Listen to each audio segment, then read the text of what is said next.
Hi guys, welcome to another Photoshop tutorial.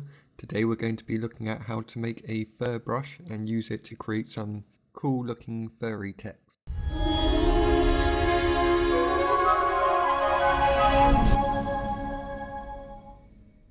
Let's begin by creating a new document, and we'll make that 1000 pixels by 1000 pixels and 72 resolution.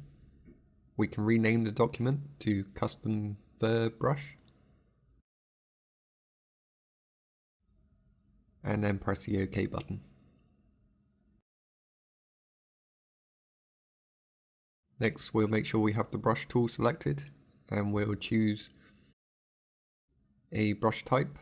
I'm going to use one of the calligraphy brush types. If you don't have them already loaded, then click on the little cog and select them there. I'm going to click cancel because I already have them loaded, but you can press the OK button or the append button.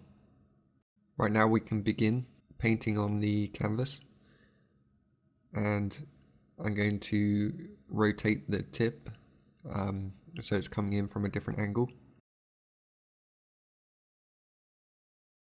And also I'm going to turn off my pen pressure sensitivity and then just start laying down some strokes onto the canvas. I'm using black as when you're creating a brush, when you save it, only black will be acknowledged.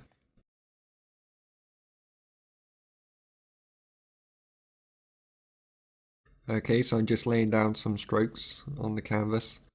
I'm doing quite a few prongs, I guess you would say.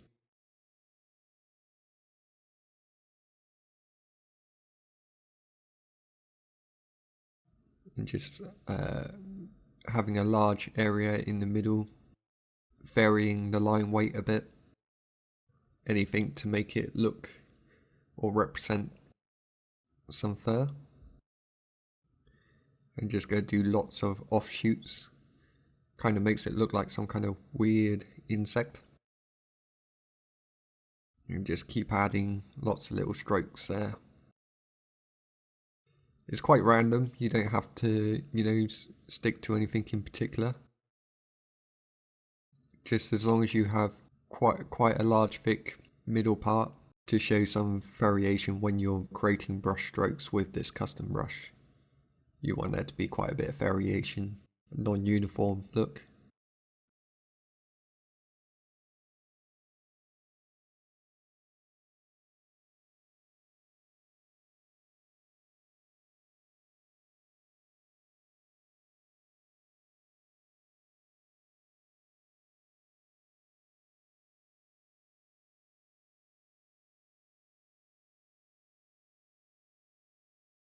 Okay, once you're done with that, if you select edit from the menu and choose define brush preset, give it a name.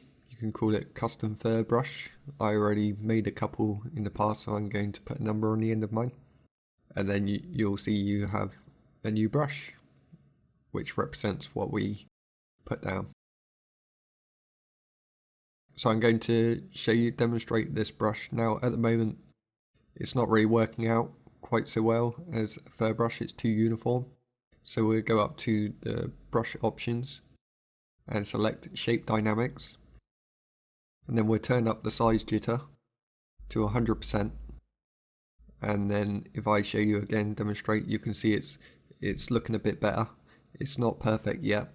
So also, as well as the size jitter, we're also going to change the angle jitter. Maybe put that up to about 60%. And then I'll show you again. Now this is much better. You can see we're getting nice variations in the stroke as we lay it down on the canvas.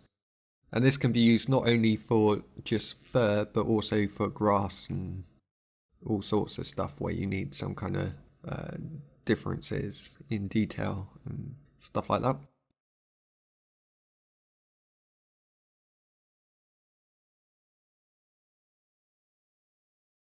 Okay, so next I'll just demonstrate for you using this as a grass brush.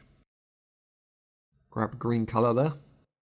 Now just apply lots of brush strokes on the canvas, just going along horizontally. Going to vary the colour a little bit. I'm speeding it up a bit now because think you get the idea of this pretty much.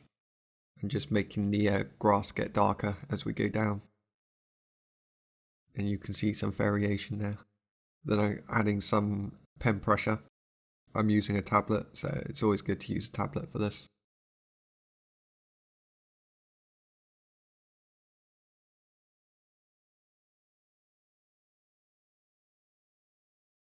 So we got some blending going on here.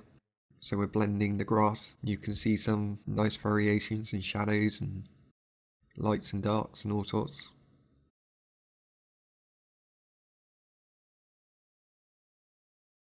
Yeah, so that's how you can use it for creating some kind of field of grass.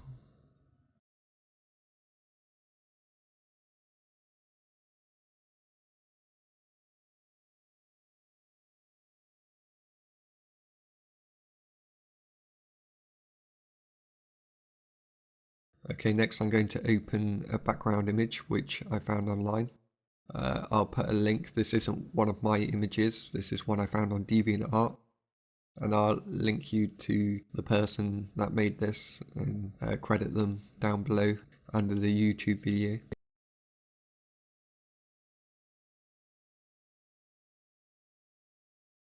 Okay, so now I'm going to grab the text tool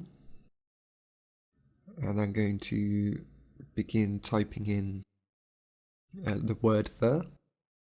I'm going to make it a bit bigger, so from 150 points to 400, maybe that's a bit too small still. I'll do 450 points and then click the commit button. Just going to move it into the center. Okay, so once I got that, I will need some kind of texture to overlay on top of that.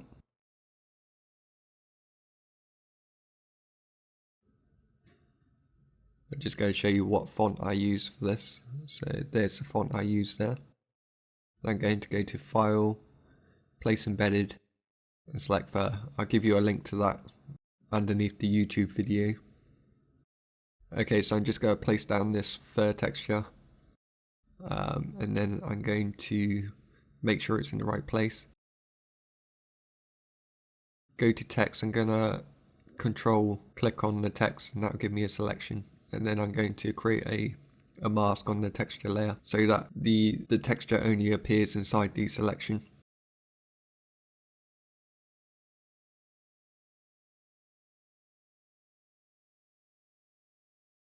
Alright, I'm going to make sure my mask is selected, and then I'm going to select the brush tool, our custom brush that we created earlier. Make sure that's selected. Then I'm going to paint some white into there, just very carefully along the edges, which will give us a nice look of the fur coming out from the edges.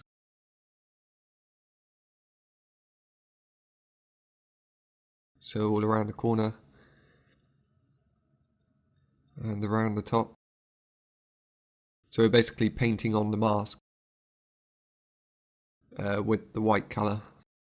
We're revealing these parts from the texture layer using our fur brush.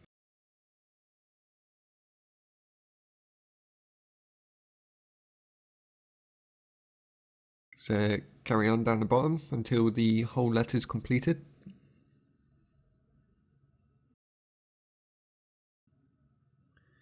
There we go. Then we can start working on the next letter. Now I'm going to speed this up a bit here. I think you got the general idea.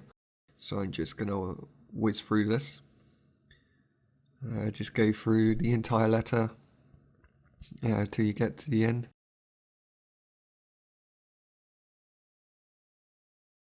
Now to work on the last letter. Make sure to get the middle bits as well.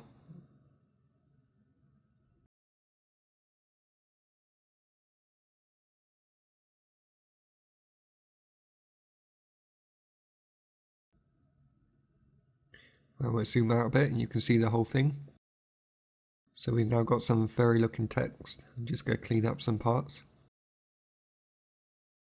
Make some little changes. Now I'm going to add some effects on there. Going to add an inner shadow. Yeah, make sure I can see what I'm doing here. Lower the opacity a bit. There we go, that's a bit better. Might add a colour overlay, make it a bit more orange. So there we go. I want it to be a bit more orange, but I want the black bits to stay black. So I'm going to change the blending mode to multiply.